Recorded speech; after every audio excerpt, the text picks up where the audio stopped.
No ar, Jornal da CUT. Notícias, Giro sindical, direitos, mundo do trabalho, política, economia, saúde.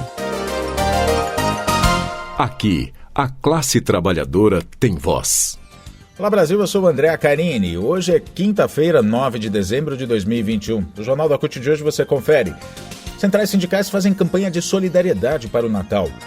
Lula vence em primeiro turno, mostra a pesquisa Quest. E ainda, governo Bolsonaro planeja mais ataques à classe trabalhadora. Rádio CUT, www.cut.org.br. O Jornal da CUT começa falando sobre como está difícil para a classe trabalhadora em termos de direitos, né? O governo Bolsonaro vem acenando com uma nova reforma trabalhista. Ele encomendou ao Grupo de Altos Estudos do Trabalho, o GAET, um relatório para subsidiar uma nova reforma. Para o presidente da CUT, Sérgio Nobre, toda a lógica dessa proposta é voltada a dar a máxima proteção e segurança jurídica somente para as empresas e nada para os trabalhadores, legalizando a precarização do trabalho e até protegendo a fraude trabalhista. O objetivo principal desse relatório é concluir o serviço sujo feito contra a classe trabalhadora pela reforma trabalhista aprovada em 2017 no então governo ilegítimo de Michel Temer. O GAET, segundo o governo, é composto por ministros, desembargadores e juízes da Justiça do Trabalho, procuradores, economistas, pesquisadores, além de advogados especialistas em relações do trabalho. Sérgio Nobre lembra que a maioria deles é ligada ou representativa do setor patronal. Essa proposta traz pelo menos 330 alterações em dispositivos legais, a inclusão de 110 novas regras, alteração de 180 e revogação de 40.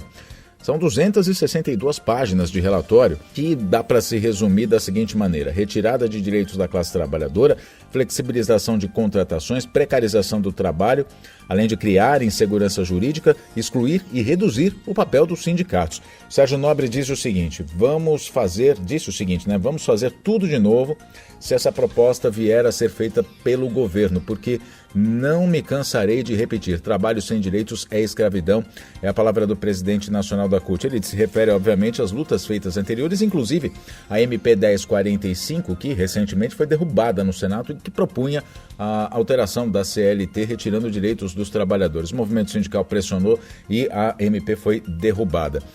O tema central a ser discutido no país, diz o Sérgio Nobre, é a geração de empregos de qualidade, a inclusão social, a defesa da democracia e a recuperação da soberania. Esse é o centro do debate a ser feito. Essa é a discussão prioritária e urgente para a classe trabalhadora e para todos os brasileiros e brasileiras.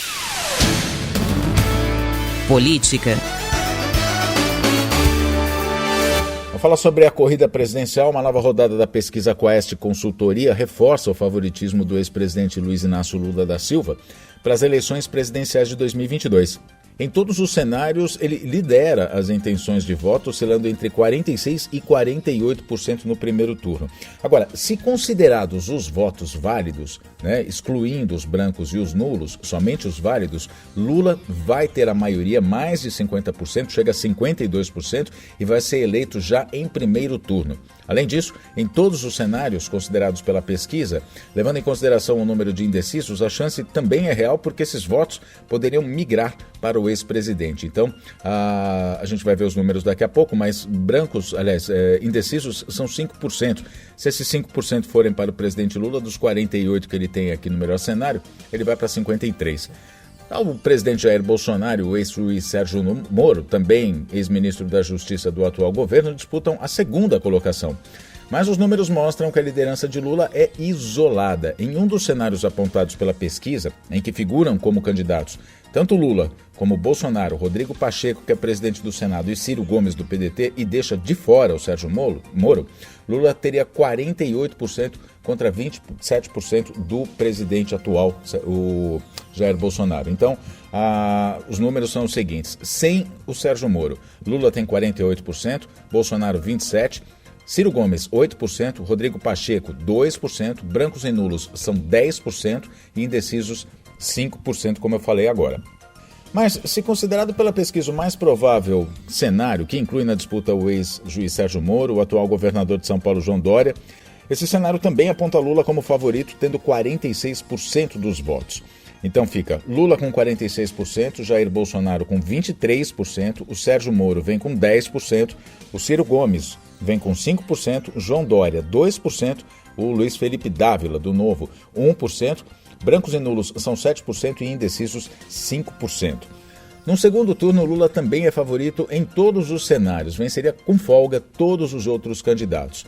Teria 55% contra Bolsonaro, que teria 31%, teria 53% contra Moro, 29%, teria 54% contra 21% do Ciro Gomes, teria 57% se a disputa fosse com João Dória, que teria 14%, teria 58% se o candidato for Rodrigo Pacheco, presidente do Senado, que teria 13%. Essa pesquisa da Quest Consultoria também avaliou o índice de rejeição dos candidatos. O campeão do desgosto popular, disparado, é Jair Bolsonaro, rejeitado por 64% dos brasileiros.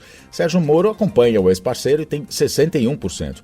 João Dória vem na sequência com 59% e Ciro Gomes com 55%. Todos eles têm a rejeição da maioria da população. O Lula aparece com 43%. Em ação.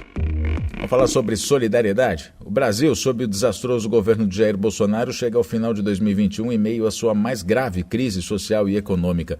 Pior momento da história recente para a classe trabalhadora. De 10 de dezembro a 6 de janeiro, a CUT, as centrais sindicais e sindicatos filiados, vão se somar à campanha nacional Natal Sem Fome, cultivando a solidariedade, que é impulsionada pelo MST. O objetivo é arrecadar recursos financeiros e alimentos para a montagem de cestas básicas com produtos da agricultura familiar para distribuição para as famílias em situação de insegurança alimentar e também apoiar as cozinhas comunitárias e marmitas solidárias que atendem desempregados e população de rua. A atuação dos sindicatos vai ser de articular essas ações de solidariedade durante o período e, a partir disso, adquirir produtos da agricultura familiar e distribuir esses alimentos a quem precisa. Desde já uma conta está disponível, inclusive com Pix para quem quiser doar. Na página do MST você tem os dados, é mst.org.br. A gente lembra que as centrais sindicais, desde o início da pandemia, convocaram e mobilizaram os seus sindicatos de base a realizar campanhas de doação de alimentos e itens essenciais à sobrevivência da população em situação vulnerável, em especial trabalhadores desempregados. Em todo o Brasil, o movimento sindical atendeu ao chamado, arrecadou e distribuiu milhares de toneladas de alimentos, produtos de limpeza e de higiene, vendeu gás de cozinha e combustível a preço justo, usando as estruturas dos sindicatos.